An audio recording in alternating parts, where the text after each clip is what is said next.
లంకా దహనం చేసిన హనుమంతుడు 80,000 మంది రాక్షసులను, రావణాసురుని కుమారుడైన అక్షకుమారుడిని మరియు జంబుమాలిని, 7 మంత్రిపుత్రులను, విరూపాక్షుడు, యూపాక్షుడు మొదలైన వారందరినీ మట్టుపెట్టిన హనుమంతుడు ఇంద్రజిత్తు ప్రయోగించిన బ్రహ్మాస్త్రానికి వివసుడు కాగా బంధించబడి రావణుని వద్దకు తీసుకువెళ్లారు.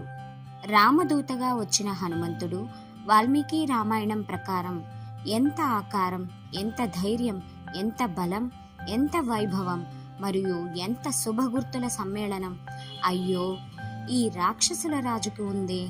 ఈ రాక్షసుల రాజు అధర్మానికి బలవంతుడు కాకపోతే అతను ఇంద్రుడితో పాటు సమానంగా దేవతల ప్రపంచానికి కూడా రక్షకుడిగా ఉండేవాడు అని తన మనసులో అనుకున్న తర్వాత రావణునితో హనుమంతుడు తాను రామదూతనని, సీతను రామునికి అప్పగించకుంటే చావు తప్పదని హెచ్చరిస్తాడు.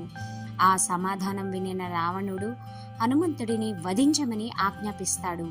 కానీ రావణుని సోదరుడైన విభీషణుడు దూతను చంపరాదని, మరేదైనా శిక్షను విధించమని అడుగగా, కోతులకు తోక ఎంతో ప్రీతి కనుక ఆ తోకకు నిప్పండించమనగా లంకా నగరాన్ని అగ్నికి ఆహుతి చేసి సీతాదేవికి తిరిగి కనిపించి నమస్కరించి వానరులతో కూడి శ్రీరాముని చేరి సీతాదేవి ఇచ్చిన ఆభరణాన్ని సమర్పించి జరిగిన వృత్తాంతాన్ని తెలియచేశాడు.